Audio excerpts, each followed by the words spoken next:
Halo semua, di video ini saya akan bahas untuk updatean di minggu yang kemarin ya. Jadi yang pertama itu saya baru saja dapat kabar kalau review tahunan saya akan diadakan di minggu depan. Jadi sebenarnya nanti malam sih, ini hari Selasa saya rekam ini. Semoga hasilnya baik ya.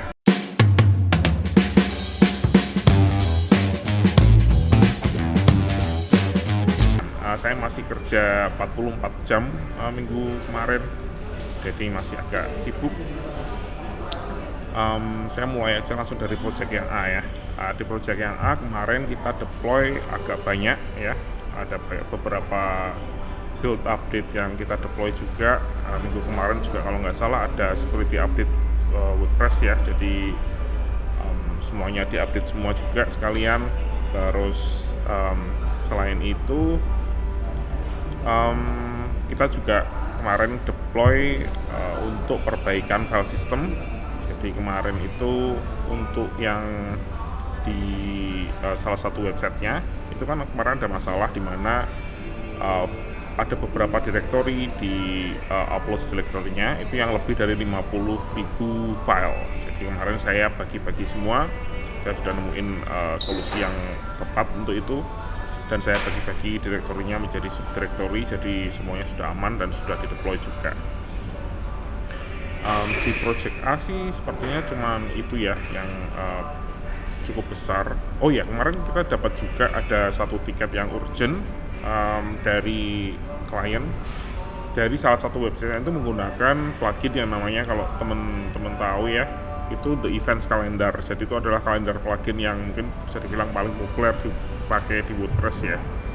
Tapi mereka tuh punya jadwal event itu yang sangat masif sekali ya, sampai 18.000 kalau nggak salah totalnya eventnya selama ini ya. Jadi nggak pernah dihapus karena buat archiving purpose juga. Jadi mereka butuh data karena setiap eventnya itu kan ada mungkin data siapa pembicaranya, acaranya di mana, terus mungkin link ke Google Drive atau kemana yang di mana orang bisa download gitu ya.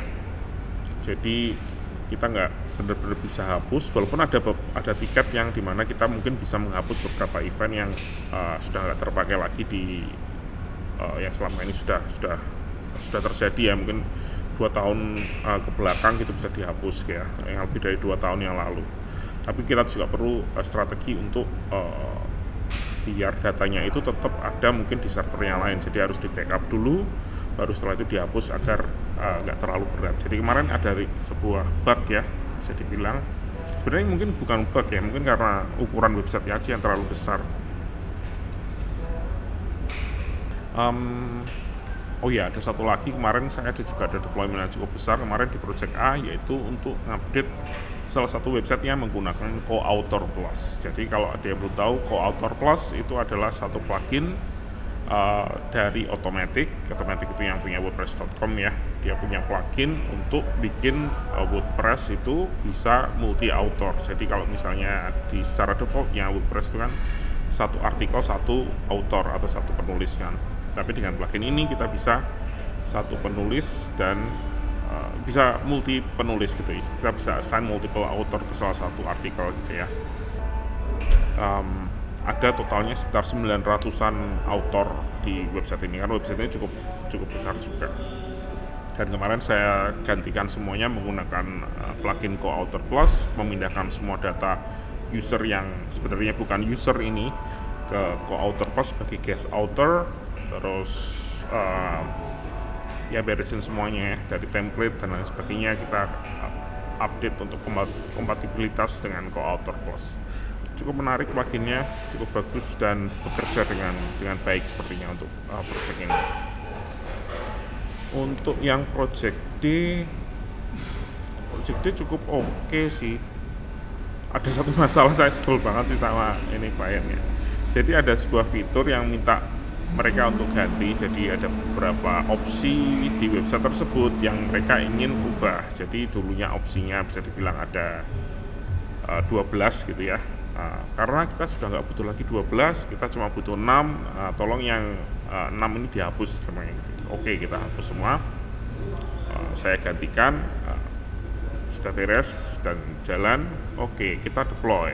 Oke, saya deploy, terus bilangnya, oh maaf, kita harus revert karena ternyata request ini nggak harusnya dideploy sekarang, dideploynya nanti bulan Februari. Oke, saya revert lagi. Setelah saya revert, ada permintaan lagi. Oh maaf, ternyata